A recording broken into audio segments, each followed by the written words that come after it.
Seguimos poniendo la mañana en camino, estamos en el 98.7, como ustedes saben, y también para el este del país 92.5 FM Cielo, y para todo el planeta a través de nuestro canal YouTube, La Mañana en Camino, canal al que, como siempre, les pedimos que se suscriban si aún no lo han hecho y además marquen con el dedito para arriba, me gusta la transmisión. Bueno, estamos con mucha alegría recibiendo una vez más al querido y admirado amigo, doctor en ciencia política, investigador y docente del Departamento de Ciencia Política de la Facultad de Ciencias Sociales de la Universidad de la República. Ustedes le conocen bien porque ha tenido desde ya hace muchos años el generoso y desinteresado aporte para ayudar a hacer mejor este programa.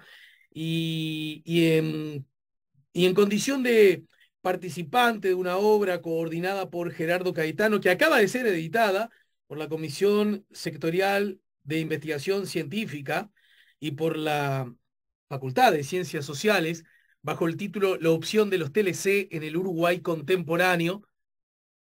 Este libro es resultado del proyecto Definiendo el Interés Nacional, Actores y Posiciones en torno a los Tratados de Libre Comercio, financiado a través del Fondo para la Comprensión Pública de Temas de Interés General de la Comisión Sectorial Investigadora de Investigación Científica de la Universidad de la República. Con este aporte se procura difundir miradas plurales y presentar distintos argumentos a propósito de un tema muy vigente en la agenda política uruguaya, en procura de contribuir al diálogo ciudadano y democrático para construir buenas razones públicas para la adopción de decisiones consistentes sobre un asunto de relevancia, de altísima relevancia. En esa misma dirección agrego yo. Camilo López Burián pone la mañana en camino. Camilito, buen día. Buen día, ¿cómo están? Me parece que es la vez que más Más largo te largo, presenté. sí, un exordio amplio. Bueno, muchas gracias por la invitación. Como siempre, un placer estar por acá, compartir contigo, con el equipo y con la audiencia esta instancia de conversa y reflexión colectiva. Exacto. El agradecido soy yo y hablo por ellos y no exagero. También te agradecen los oyentes. Primero recordar, porque me parece interesante a la hora de abordar el libro en general y un especial capítulo, los partidos políticos uruguayos frente a los tratados de libre comercio. Me parece interesante que la gente sepa que vos, en tu condición de doctor de ciencia política, venís igual del palo de la historia, ¿no? Sí. Y desde ese lugar, hurgando en una especie de trazabilidad histórica, eh, a mí me da la sensación que nunca, tanto como ahora, primero los temas económicos en general, por decírtelo de algún modo. Segundo, cómo dialoga nuestro país con el mundo, con la región, con los vecinos, lo que está más o menos cerca, lo que está más o menos lejos, lo que hablan nuestra lengua, lo que no hablan nuestra lengua, lo que se parecen ideológicamente a nosotros, lo que no se parecen en nada, ¿verdad? Parece que nunca tanto como ahora los conceptos TLC están en poder, con distintos énfasis y distintos grados, en poder de la ciudadanía en general, ¿no? Y desde ese lugar, para dialogarlo con qué le pasa a los partidos políticos de nuestro país frente a los tratados de libre comercio, te pregunto si tu condición de venir de la historia te ha dado como una herramienta, como una atalaya especialmente oportuna para abordar estos asuntos. Bueno, sí, yo vengo de la historia, comparto mi trabajo en la Universidad de la República entre dos facultades, una es Ciencias Sociales, como vos bien decías, y la otra es la Facultad de Derecho en la licenciatura en Relaciones Internacionales. Ahí tengo el gusto de dar un curso precioso, que es el curso de Política Exterior del Uruguay, que mezcla un poco de este vicio por la historia y estos temas específicos de política exterior. Por lo general, vengo a este programa a hablar de Brasil. Es verdad. Brasil es un capricho, Brasil es un metejón, Brasil es una obsesión, Alguna cosita de Brasil quizás te pregunte igual, ¿eh? pero entre otras cosas porque no se puede entender a la política exterior uruguaya, que es mi asunto central de investigación, o uno de mis asuntos centrales de investigación, yo hago políticas exteriores comparadas, este, sin entender Brasil. Y a las derechas llego por cómo esas derechas contestan lo internacional hoy. Entonces, ahí viene el asunto. La historia siempre sirve para mirar en largo las cosas y para saber que hay debates que no son nuevos. El Uruguay es un país que históricamente nace muy franqueado por lo internacional. La Claro. tensión del Uruguay frente a las grandes potencias existe desde antes que el Uruguay existiera. Tiene que ver con ese lugar que Reyes Abadí, Brusquer y Meloño en un libro de los 60 llamaban, ¿no?, pradera, frontera y puerto, ¿no? Entonces, si uno ve la trayectoria histórica de este territorio, antes que fuera el Uruguay, es un país que tiene sus definiciones, un territorio que tuvo en sus definiciones luchas de grandes imperios, ¿no? En este lugar, por ejemplo, tuvimos a la Armada Española en los tiempos de la colonia, ¿no? Montevideo resiste al proceso revolucionario rioplatense, entre otras cosas, ¿no?, teniendo al apostadero naval español acá, ¿no? Eso explica parte del proceso, Claro. ¿no? Somos hijos del derecho internacional, somos hijos de un acuerdo en 1828 en el que Uruguay, el naciente Estado oriental, no participa, que es la Convención Preliminar de Paz. Somos un país que recién tiene fronteras definidas con Brasil en los tratados de 1851, que antes no sabíamos dónde terminaba, que vivió una guerra regional, como la Guerra Grande, ¿no?, donde Garibaldi andaba con sus vueltas en la región, peleando junto a los farrapos de Río Grande do Sul, que tenían una revolución para separarse del Imperio del Brasil, con un Juan Manuel de Rosas que cerró en la vuelta obligado y hizo descender a los casacas rojas británicos para pelear en tierra, con la Legión Francesa apostada en Montevideo. Por allá por finales de la Guerra Grande, el Gacetillo Federal decía de Montevideo, lo voy a citar casi textual, decía: quien quiera hablar francés, catalán o vascongado, todo idioma revesado y que no sepa quién es, hallarse en un entremeso, en un extraño museo, vaya allá a Montevideo. Montevideo era la nueva Troya que describía Alejandro Dumas, ¿no? Claro. Era un país, era una ciudad cosmopolita, una sociedad que miraba y que dialogaba con un montón de tensiones de lo internacional, que estuvo muy presente. Julio Herrera Lloves, a finales del siglo XIX, decía, siendo presidente: me siento el gerente de una empresa cuyos dueños están en Londres, hablando de la dependencia económica de Uruguay con Gran Bretaña, ¿no? Valle construye su antagonismo y su salida del Imperio Británico aliándose con Brasil y con Estados Unidos a inicio del siglo XX. Eso podemos verlo en una obra monumental de Barrén y Nahum, que es Valle de los Estancieros del Imperio Británico, ¿no? O sea, el Uruguay internacional, la preocupación por el Uruguay en el mundo es una preocupación históricamente vieja, Sí. que va variando, ¿no? Dice la querida canción popular, ¿no?, que somos un inquilinato, somos el balcón, somos un balcón en ruinas de este somos un balcón al frente de este inquilinato en ruinas, ¿no? Vimos el mundo pasar, ¿no? Montevideo vio marchas contra la ocupación nazi en Francia, generó comités en la época de la Guerra Civil, recibió falangistas, apoyó a los nacionales de Franco, vivió lo internacional de una forma muy fuerte, ¿no? Gerardo Caetano el otro día, cuando presentábamos el libro, recordaba el retorno de Luis Valle de Estados Unidos, y a mediados de los 50 Luis Valle llega a Estados Unidos y dice: Uruguay tiene que poner los ojos en China. Ojo. Ojo, imagínense, en ese momento, inicios de la Guerra Fría, una China todavía en una relación con la Unión Soviética que comenzaba a ser tumultuosa, ¿no? Y decía eso, y le preguntaban a Luis Valle: ¿y qué tiene que hacer Uruguay con China? Y decía Luis Valle: venderle todo, menos el alma.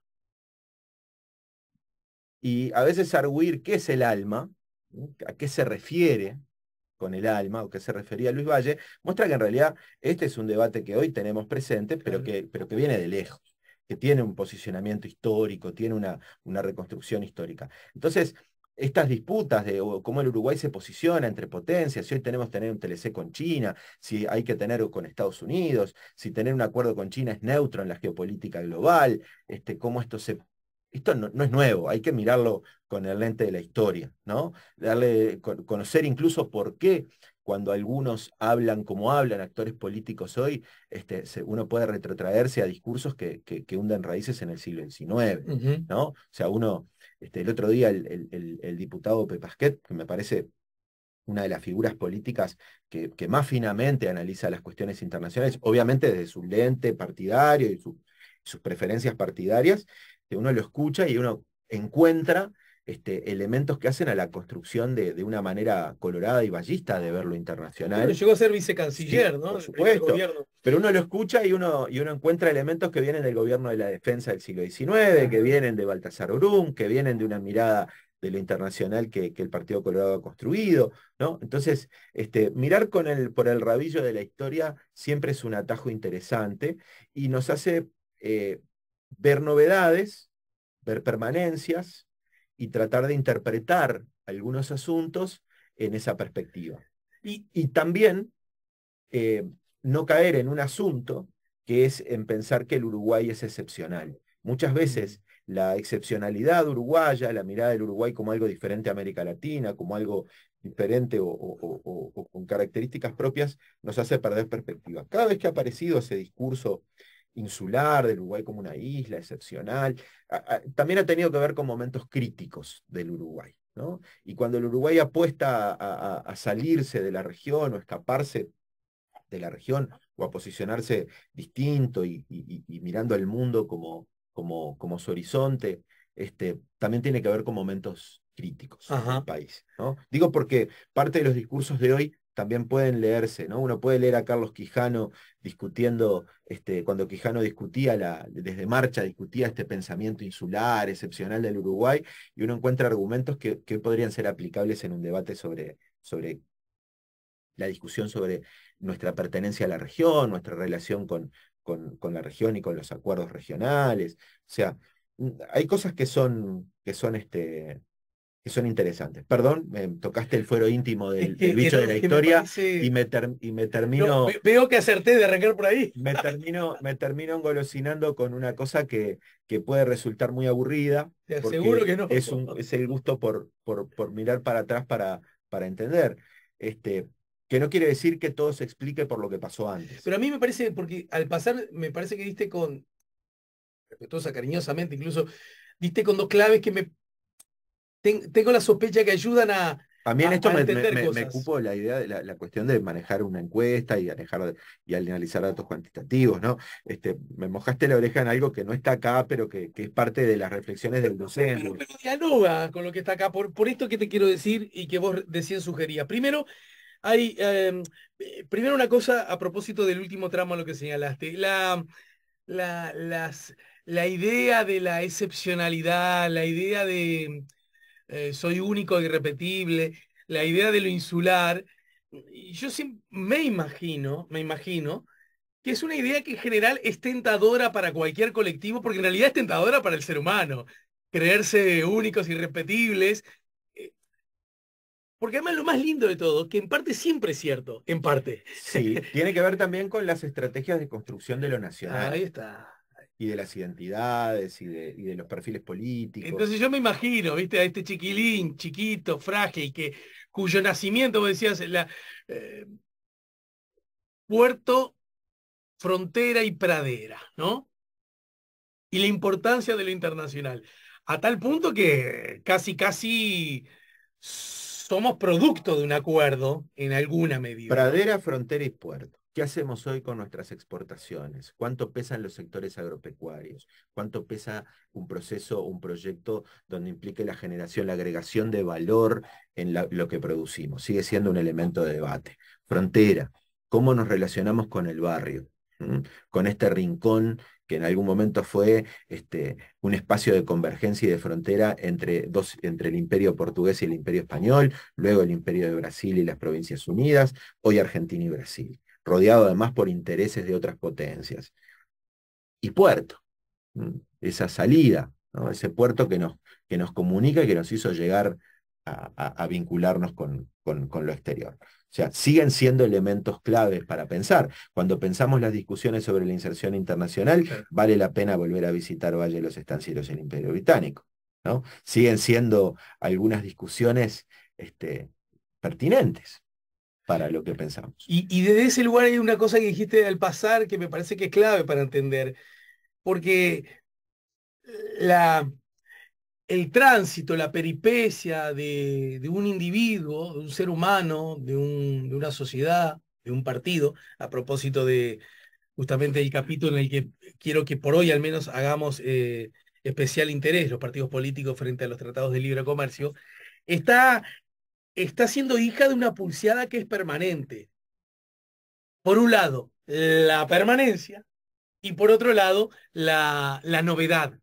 Porque en realidad cualquiera podría decir, profe, y si leerlo Luis Cochazo, mandame al óvol, sin piedad. Porque cualquiera podría decir que los partidos políticos, en particular los nuestros, que gozan de cierta credibilidad representativa, institucional, digna de cierto elogio internacional. Hasta ahí vamos bien, ¿verdad?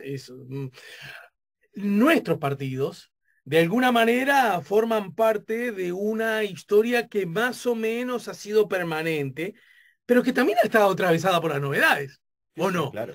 Porque sería casi absurdo pretender que se hubieran cristalizado en el tiempo y que repitan y actúen y piensen sobre las cosas Quizá uno lo de los, mismo que un siglo no, no, atrás. no, quizá, por ejemplo, uno de los cambios más relevantes que uno puede encontrar en las lecturas de las tradiciones y de cómo miran el pasado y usan su pasado para posicionarse internacionalmente, el Partido Nacional ha sido de los que más ha cambiado, Ajá.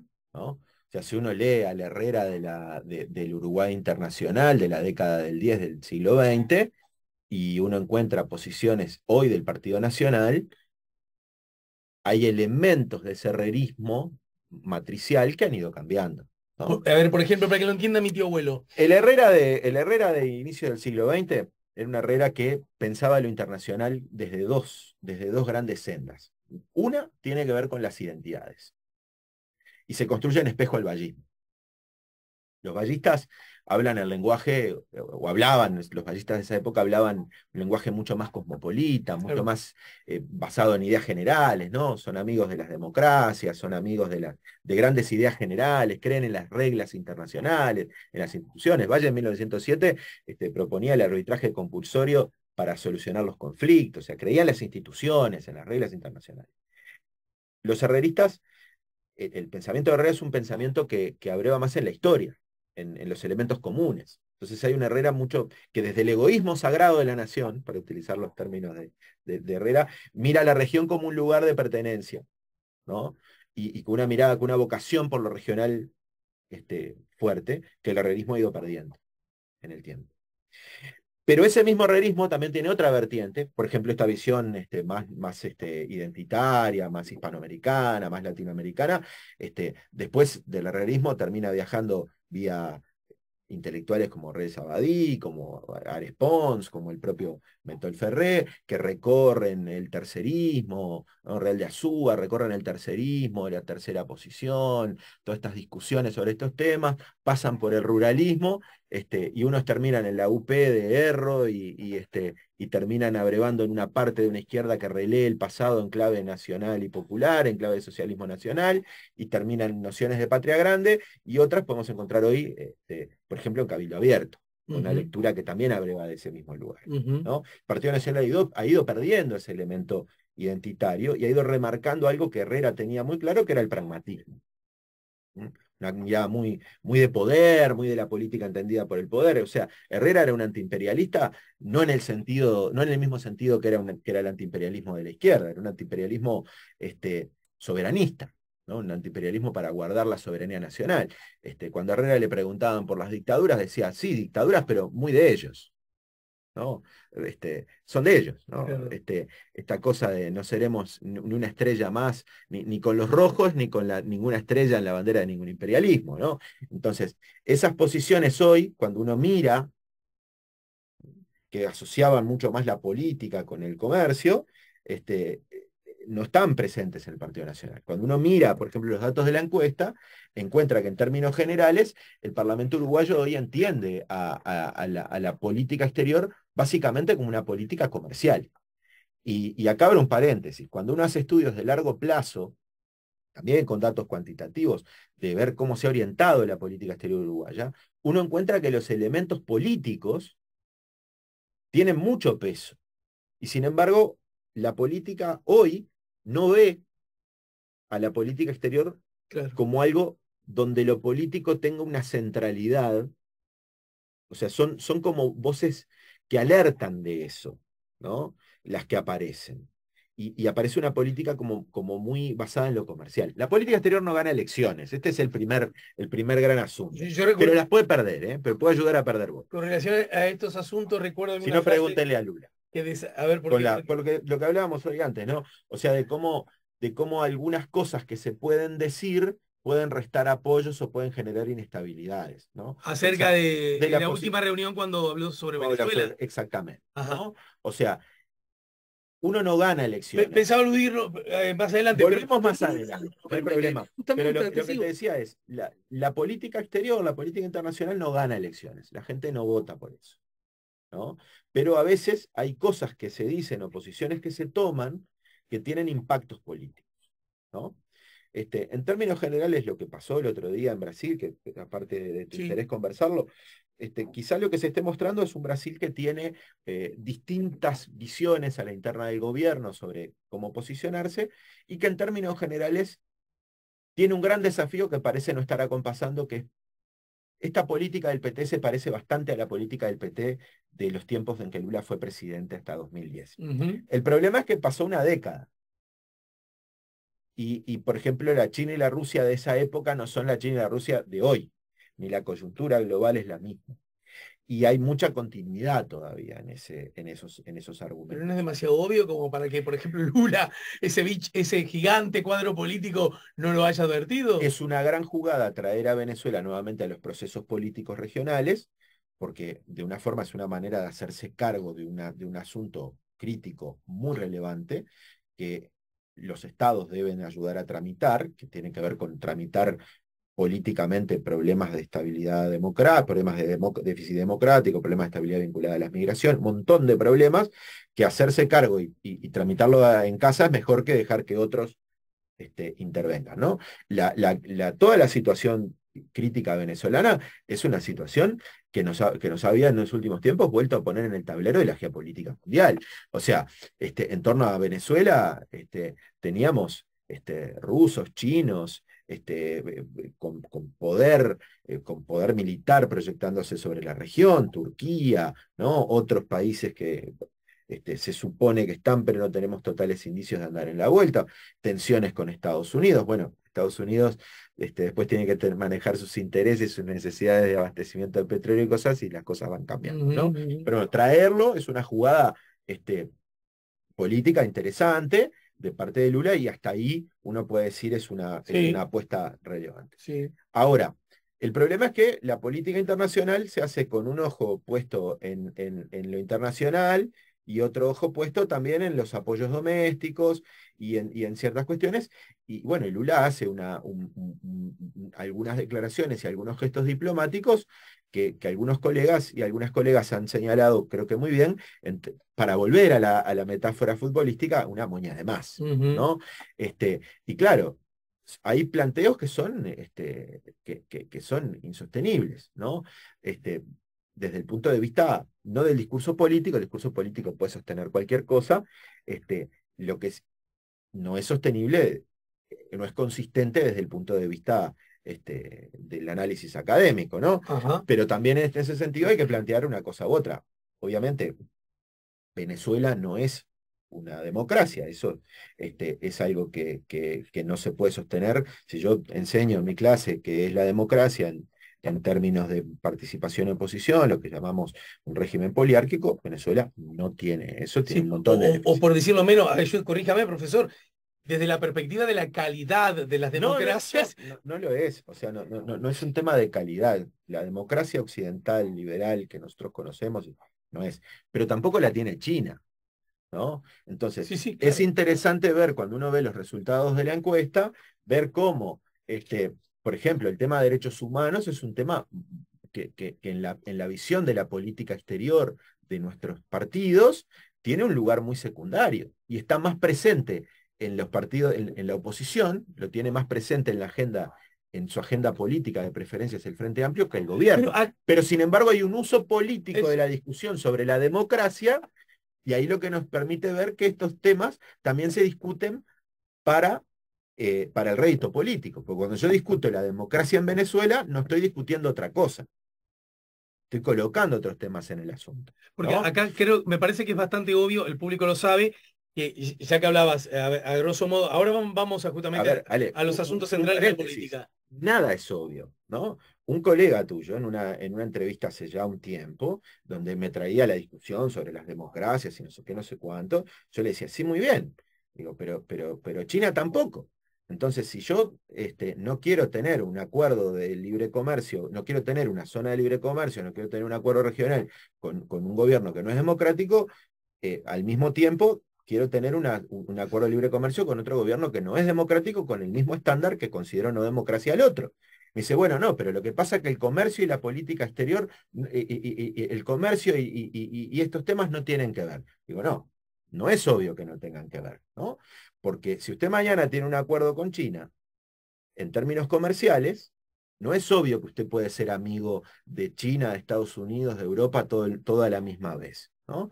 Y ahí el argumento que muchas veces se ha hecho, no, pero Chile lo hizo. Sí, pero Chile lo hizo hace 20 años, cuando China estaba entrando al sistema y a Estados Unidos le parecía bien que China entrara en el sistema. Hoy la situación es distinta, hay una historia. Entonces, comparar Uruguay y Chile con 20 años de diferencia no hace sentido, no es consistente. Después, me dice, no, pero lo que pasa es que China está lejos. Yo le hacía la Ese fue un pregunta, argumento, ¿no? La ¿y distancia. el democratómetro que me varía por kilómetro de distancia o por cantidad de dólar que me compra otro? O sea, yo considero más o menos democracia según cuán lejos está. No, pero parte de Digo, los gobernantes han dicho eso, ya no algún periodista. ahí hay una Han dicho, bueno, discusión, lo que pasa es que están en la región, por eso bueno, nos molesta ahí tanto. hay, bueno, y también hay una discusión si yo integro acuerdos donde la condición de democracia es una condición necesaria para pertenecer. Ahí ha lugar el debate, Ujú. ¿no? Bueno, Lo que, recordemos el ingreso de Venezuela al Mercosur, lo ¿no? que, claro, ojo, Aprovechando que Paraguay, la Venezuela, ojo, porque sobre Venezuela hay, em, sobre Venezuela se subrayó muchas veces el carácter no democrático de Venezuela cuando Venezuela, en el tiempo en el que se lo señalaba como no, si me preguntas hoy, ¿Venezuela es una democracia? Digo, no. El problema es que muchas veces se decía, entiendo. Venezuela no es una democracia, Venezuela lo era.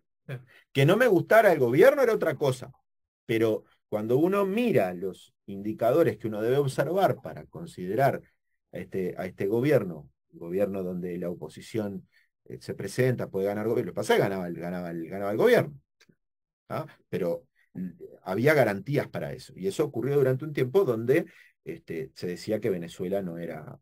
Yo no soy un especialista en estos temas como para meterme en detalle, pero simplemente porque hacía sentido a la discusión que teníamos ahora sobre esto.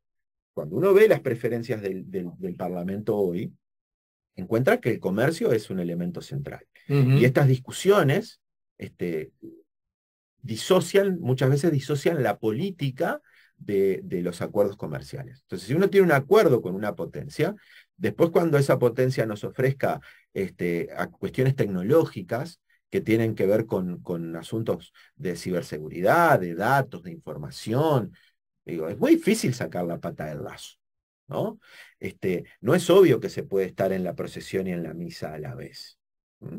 Estamos en un momento político global muy, muy urticante. Vayamos, Camilo, por ejemplo, a propósito del libro en general y del capítulo, este capítulo que cito, coloca la mirada de los partidos políticos como actores centrales en la política de Uruguay, sea ella doméstica o exterior. Para la recolección de la información, se aplicó una encuesta a los legisladores que en este caso fueron las unidades de observación elegidas en tanto tomadores de decisiones.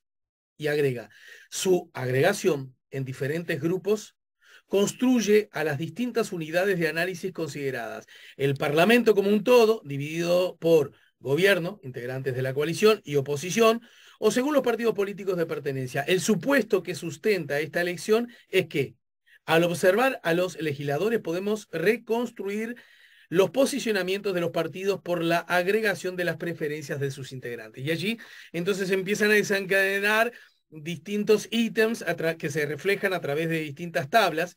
Por ejemplo, en el marco de la agenda y las priorizaciones estratégicas del Uruguay. Y en este asunto, los asuntos centrales de la política exterior uruguaya, que está discriminado por distintos temas, el comercio, derechos humanos, economía, política, ambiente, defensa, salud, finanzas, migraciones, seguridad. ¿En qué tabla de posición, en qué ranking de prioridad pones estos temas, verdad? y cómo reaccionan ante estos asuntos los distintos actores de los distintos partidos. ¿Voy bien hasta ahí? Sí. Y en ese sentido, vos recién lo señalabas. Por ejemplo, es muy llamativo cómo los asuntos centrales de la política exterior uruguaya para el Partido Nacional, para sus actores políticos, el comercio es el casi 90%. Está muy, muy, muy subrayado eso, ¿no? ¿No es cierto? También en el Partido Colorado. Cabildo Abierto menos, la mitad.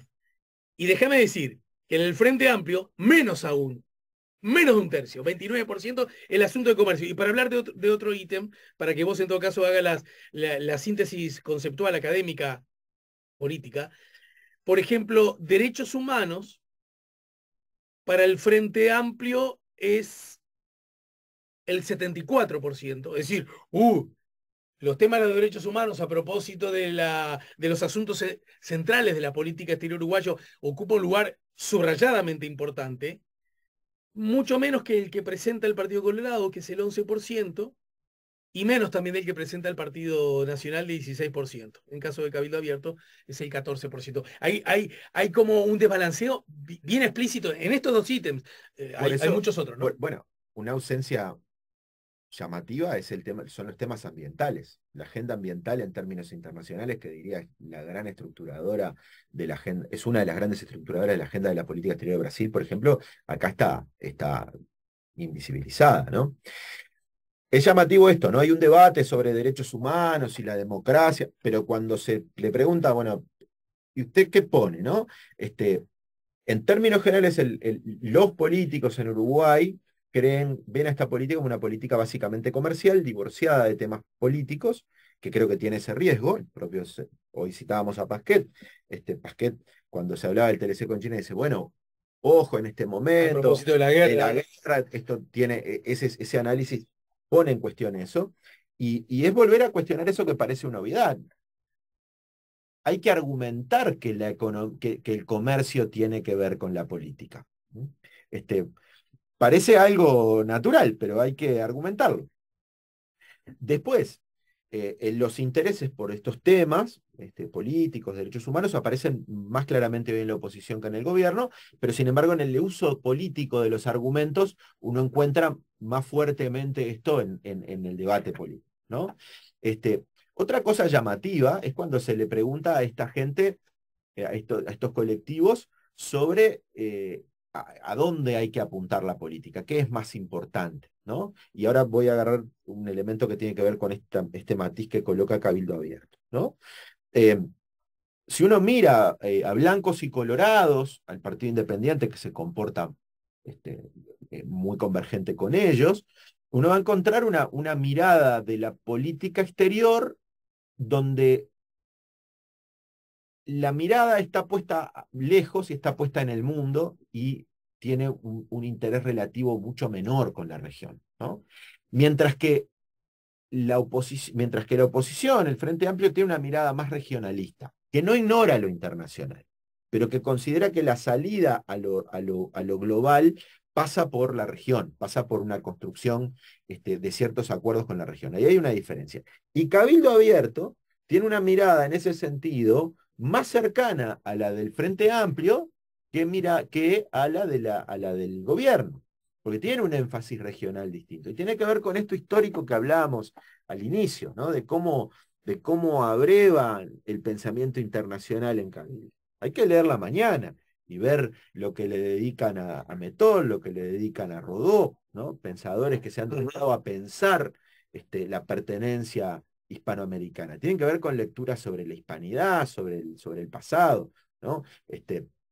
Escuchar al senador Domenech en algunas intervenciones, hablar de esa historia común, de ese pasado, de esas identidades. Tienen maneras distintas de acercarse, pero que marcan en ese punto un asunto. Y cuando se le pregunta, ¿y cuáles son los aliados? ¿Cuáles son los Sí, socios? ¿No? déjame ir a eso justamente a Perdón propósito, que te llevo al trote sobre estas cosas.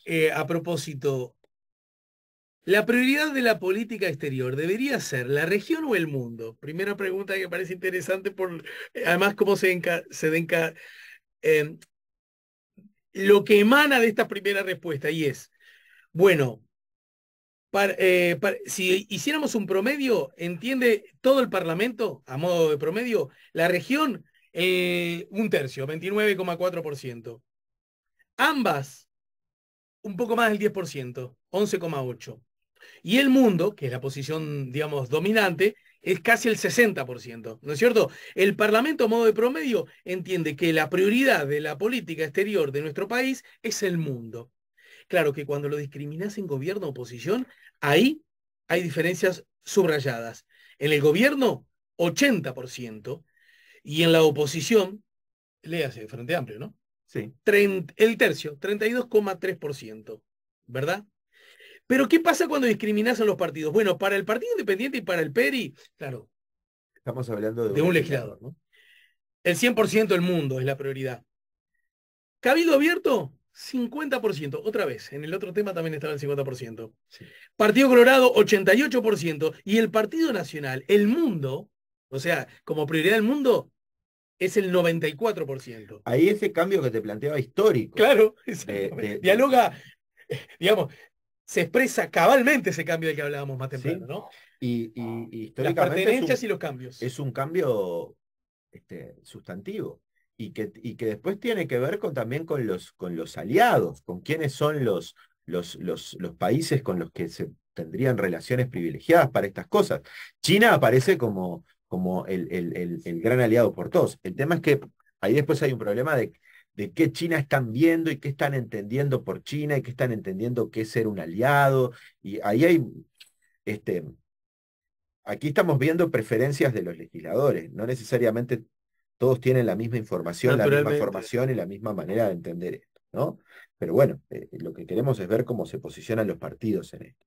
Pero llama mucho la atención, por ejemplo, la ausencia de Argentina Bueno, porque, en la mirada de los partidos, y particularmente en el Partido Nacional, un partido que se ha construido, que durante gran parte de su historia, la relación con Argentina ha sido clave, ¿no? mira, ¿cuál es? Porque una cosa habíamos dicho, el mundo y la región, pero acá ustedes, Después le preguntamos, que tienen algo de maldad en todo lo que no hacen. es maldad, a ver, es tratar de ir aproximándose a la No, estoy construcción jugando. Pues yo me pongo en lugar del legislador, que no, no todo, como decías vos, algunos debe ser un problema, pero no lo digo como, ay, ay, porque a veces están en otros temas y no lo tienen. es que los Entonces, legisladores son representantes nuestros y por lo tanto tienen muchos temas en la cabeza. entonces vos decís, che, flaco, flaca, la prioridad de la política exterior debería ser la región o el mundo. Pará. El mundo, porque la región no. O la región. Pero después me venís con, pará, ¿y cuál es la región? Y ahí me das una serie de opciones. ¿De qué hablamos cuando está bien la pregunta? Yo entiendo que es pertinente.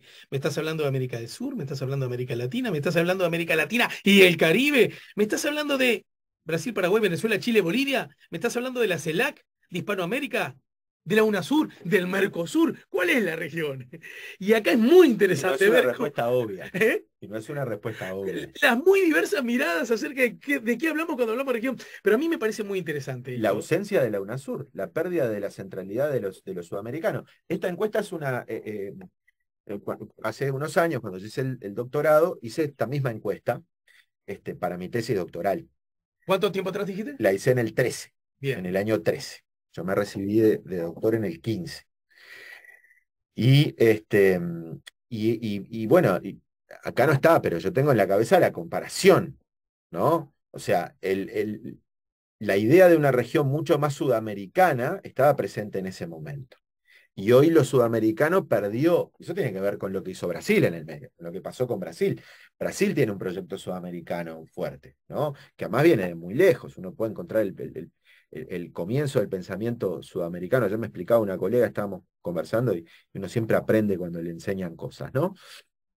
Que es un pensamiento que ya en los 40 uno lo encuentra en las escuelas de geopolítica militar brasileña, empieza a Ajá. entrar en... Entonces, ese pensamiento que va cristalizando a finales del siglo XX en Brasil, ¿no? En la década del 10 de este siglo, en Uruguay era una región importante, sobre todo en la izquierda uruguaya, la idea de la Sí. En el sudamericanización. gobierno, además, Y ¿no? claro, y sin embargo ahora uno ve, UNASUR Claro. es prácticamente algo No, innombrado en pero Argentina. déjame no contribuir, tratar de contribuir en esa dirección. Y no era lo mismo el continente y hablar de la UNASUR con Chávez vivo que con Chávez muerto. Es No, indudable, ¿no? pero tampoco era lo mismo en términos del proceso de construcción político de Brasil. O sea, no nos olvidemos que tenemos un ciclo de posicionamiento de Brasil sobre Sudamérica y la construcción de un proceso sudamericano liderado por Brasil, o intentado liderar, o con el intento de liderazgo de Brasil, muy fuerte. Pero mira, a propósito de cuando hablamos, ¿de qué hablamos cuando hablamos de la región? UNASUR, o sea, el continente, ¿no? Para decirlo, 4%. Sí, menos A todavía. nivel de promedio, ¿no? Mientras que lo que gana más porcentaje es, cuando hablamos de región, yo hablo de América Latina, es el 32, estamos hablando del promedio del Parlamento, ahora lo vemos por partidos, por sectores partidarios. 32% América Latina, el mismo guarismo que el Mercosur. O sea que vos y yo podemos estar diciendo, porque lo que Uruguay tiene que hacer es integrarse a la región, y yo puedo estar hablando del Mercosur, y vos podés estar hablando de América Latina. Sí, Y los dos convencidos que estamos hablando los dos de la misma cosa, sí. ¿no? Por eso es importante, y el objetivo de este libro es contribuir a mejorar la calidad del debate público.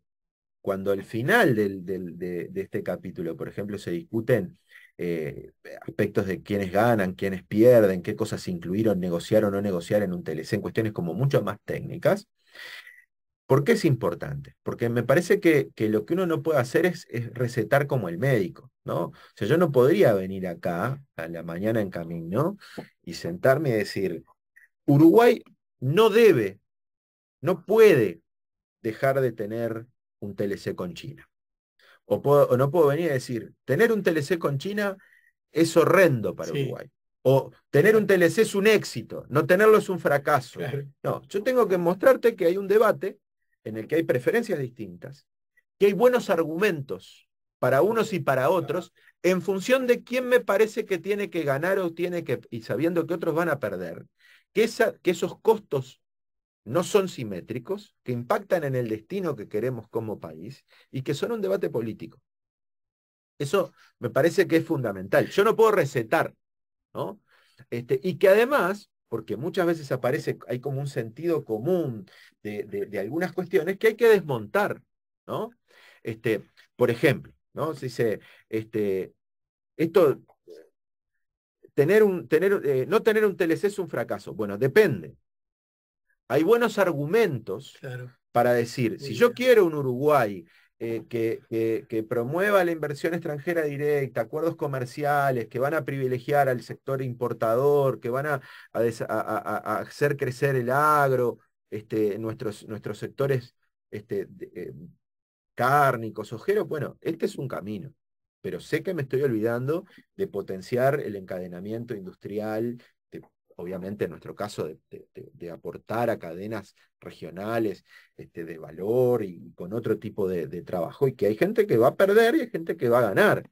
Y que cuando estoy hablando del campo, el campo no es todo la soja, el campo también son los pequeños productores que hacen quesos y que lo colocan en otros lugares. Y que si yo mañana tomo una decisión de un TLC con un país y Brasil se enoja y Brasil toca la cadena del azúcar, tengo un montón de familias que viven del azúcar que van a tener un problema, ¿no? Y que esas decisiones tienen efectos distributivos. Y que hay buenos argumentos teóricos, conceptuales y académicamente fundados para decir que un TLC es bueno y para decir que un TLC tiene riesgos, ¿no? Y lo que hay que mostrar es eso, tenemos que dejar, volvamos a las metáforas futbolísticas, tenemos que despeñarolizar la discusión, donde una cosa es de buenos y malos, Ah, o que los que argumentan una cosa lo hacen porque son malos y los otros no argumentan lo otro porque no entienden nada, y no es que no entienden, hay preferencias políticas y hay buenas bibliotecas para decir una cosa y otra. Obviamente yo tengo preferencias sobre esto, porque como los periodistas deportivos no somos todos de Sudamérica, ujú, pero yo no vengo acá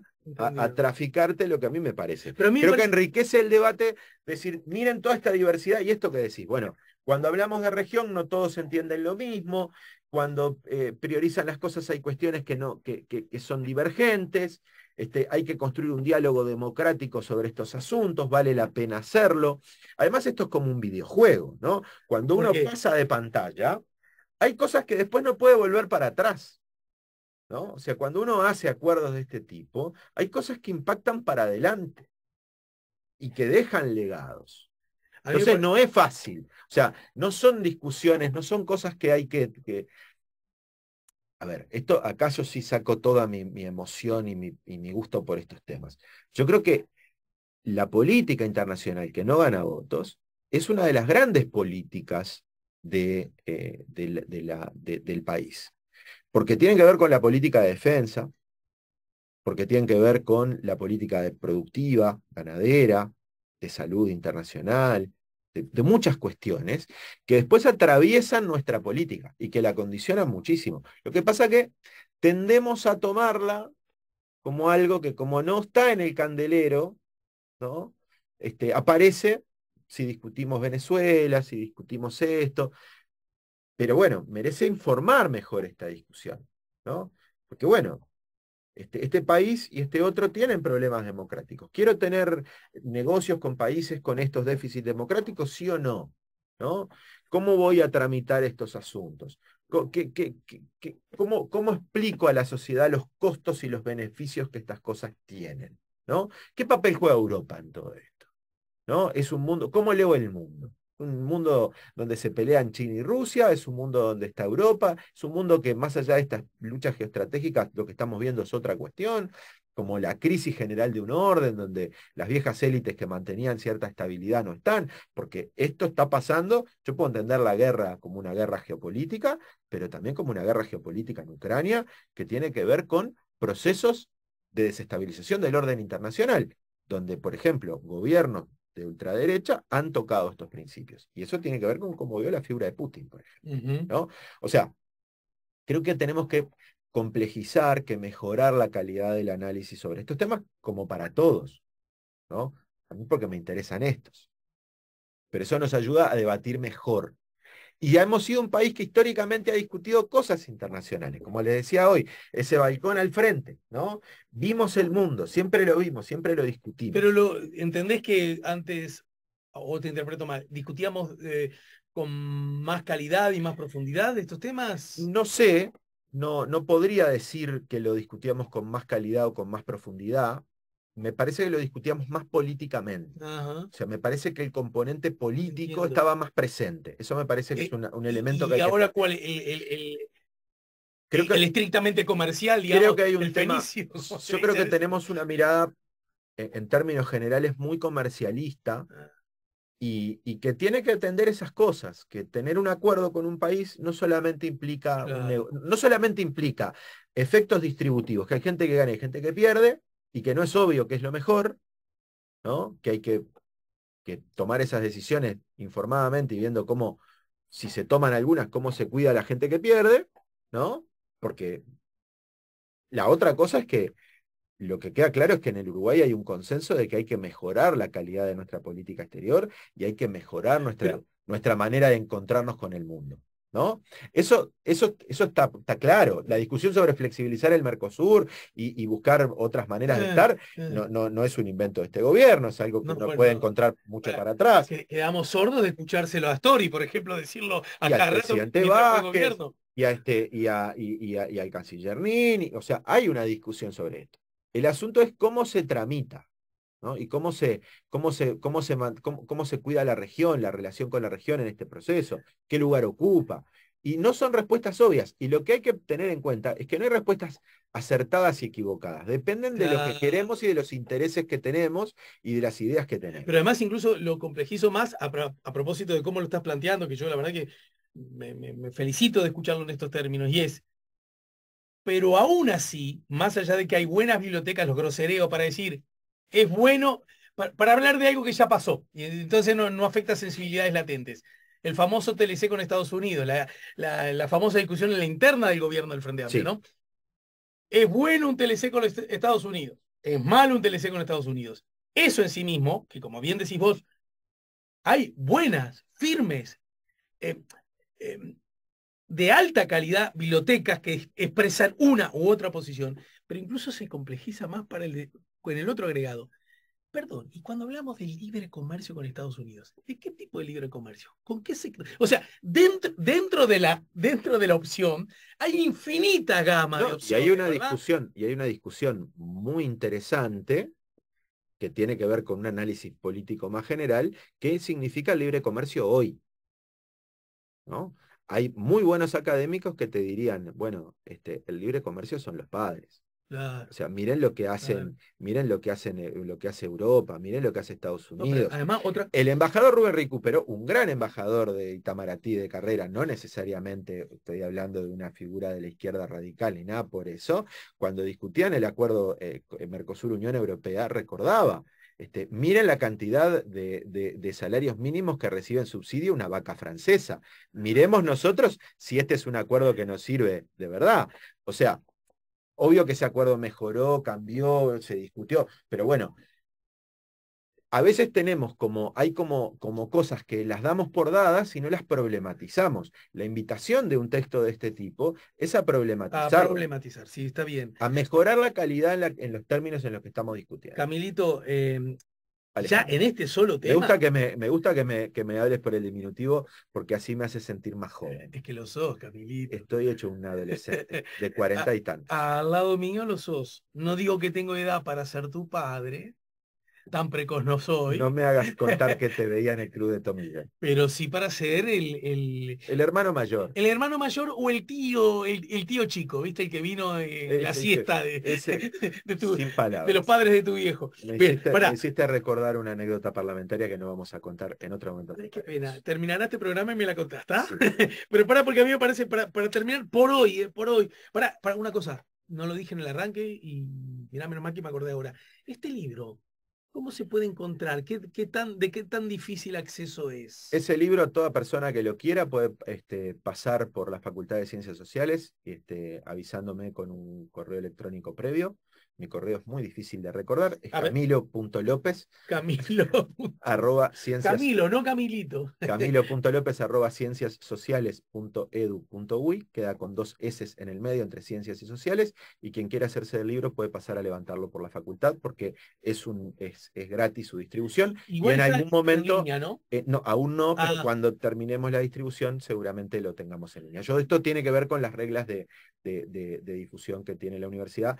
Perdón si cometí algún error aquí porque no lo tengo del todo claro, pero sé que bien. por este camino vamos. Quiero, por hoy, solo por hoy, yo estoy tan contento con con este libro y con esta participación tuya, porque además me recuerda, para que veas que todas las cosas dialogan con todas, ya que hablábamos de política internacional, también desde la perspectiva cultural artística, mira vos, recuerdo y evoco al maestro del teatro español, Aderbal Freire, conocido inicialmente acá como Aderbal Junior, que él decía, lo digo por Teresa, los oyentes los tengo cansados ya, él le decía a sus actores, cuando le pedía un trabajo y ellos o, o se lo traían porque lo habían trabajado en su casa en otras horas o lo resolvían en un rato, él se enojaba con algunos que le decía, tráeme problemas, no soluciones. Porque el actor tiende a encontrar la solución de cómo abordar. Y él decía, desde la perspectiva artística, ¿no? Que en realidad lo que hacía crecer era el problema, la dificultad, el problematizar el asunto que aparentemente lo teníamos resuelto. Y a mí me parece muy bien porque también es un gesto en el fondo democrático y de crecimiento colectivo, problematizar los asuntos, ¿verdad?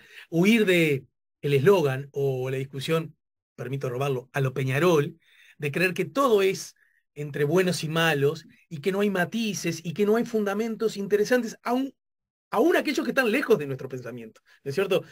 Pero acá hay una cosa que me parece interesante, quizá para terminar por hoy, Camilo. Para usted, actualmente, ¿quién de los siguientes actores internacionales es nuestro principal aliado estratégico? Y quiero decir porque vos mismo en el arranque de esta charla citaste al expresidente Valle Berres, señalando que en los 50 él decía algo que seguramente sonaba como, Una rareza.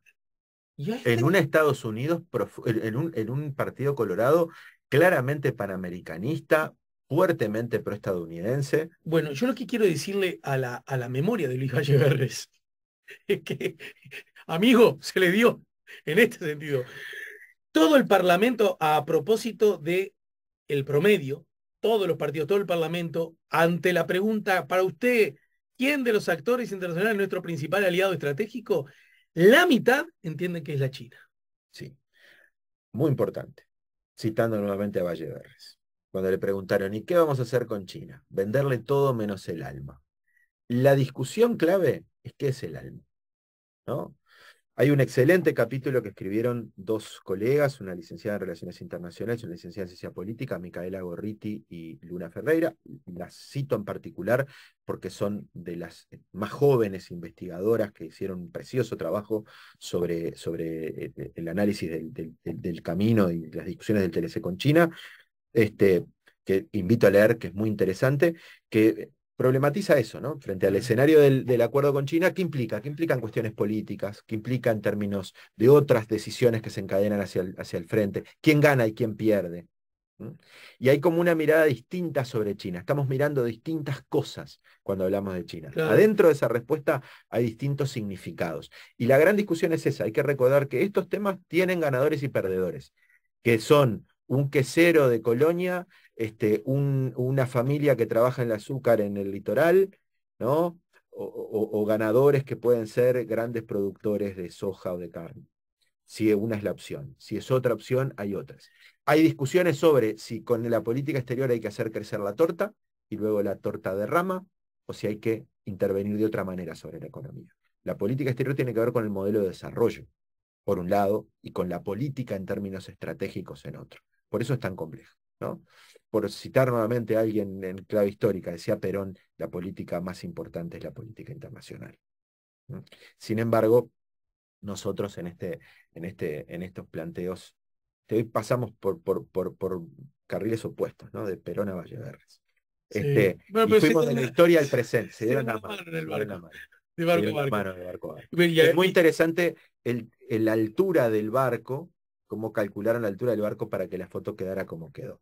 Los invito a mirarla y a hacer las lecturas de esos lo que asuntos. sí me acuerdo de esa foto es que Perón lucía afable y simpático y Valle Berres estaba un poquito a contrapelo. Bueno, hoy cuando hablamos de los blancos, también hay que pensar de que los blancos tenían otras tradiciones. Son los blancos, Sí, claro. por ejemplo, el canciller Rodríguez Larreta, que tiene una posición muy cercana a lo de los... O sea, los blancos independientes y los vallistas se parecían bastante, así como los herreristas y los no vallistas también. O sea, hay cortes interpartidarios en la política exterior que van en el tiempo. Para no caer en una especie de cosa maniquea que yo planteé con el herrerismo y el vallismo, que son simplemente una de las caras que nuestros partidos fundacionales tuvieron eso, como la izquierda uruguaya tiene tradiciones más universalistas e internacionalistas y más de patria grande, Es verdad, latinoamericanización, ¿no? Valle Berres estaba arriba y Perón abajo. Hay cosas que hay que cuidar cuando uno muestra las imágenes. Alejandro, gracias. Che, Camilo, Camilito, Camilón. Bueno, Gracias. muchas Che, gracias. como siempre te digo, siempre se lo digo desde que vos iniciaste este recorrido por la mañana camino, cometiste un error al entrar, porque ya la puerta no se cierra. Bueno, gracias por estas conversaciones que siempre son muy distendidas. Eso tienen un gran problema, que yo a veces me olvido que estamos hablando en un foro colectivo, pero bueno, gracias. La opción de los TLC en el Uruguay contemporáneo. Ah, una tapa preciosa además, ¿eh? Sí, la tapa está muy buena. Es una cajita, acá la muestro para que... pues, es una cajita parece ser de jugo o de colete, no me doy cuenta bien, de De Cola-Prole, Conaprole. ¿verdad? En este libro trabajaron Gerardo Caetano, Gustavo Bittencourt, Daniel Cajarville, María Eugenia Casanova, Germán Coca, Luna Ferreira, Micaela Gorriti, Diego Hernández Nilsson, Carlos Luján, Jimena Ubiña, Florencia Salgueiro y Sofía Esqueloto y, como dicen los periodistas deportivos, ¿quién les habla? Y justamente Cola-Prole el texto está escrito en chino, ¿no? Conaprole, que no es una empresa estatal, pero parece. No, no, no. Pero tiene como... Es verdad, bueno, justo ahora que estamos saliendo de un conflicto de ahí, va, saliendo, ojalá que sí. Gracias otra vez, Camilo. Estamos poniendo Salud. la mañana en camino, mirá qué lujo nos dimos. Estamos en el 98.7 para el este del país, 92.5 FM Cielo, para todo el planeta, también para la China, a través de nuestro canal YouTube, La Mañana en Camino, insisto, canal al que te pedimos que te suscribas si aún no lo has hecho y además que marques con el dedito para arriba, me gusta la transmisión. Ya venimos.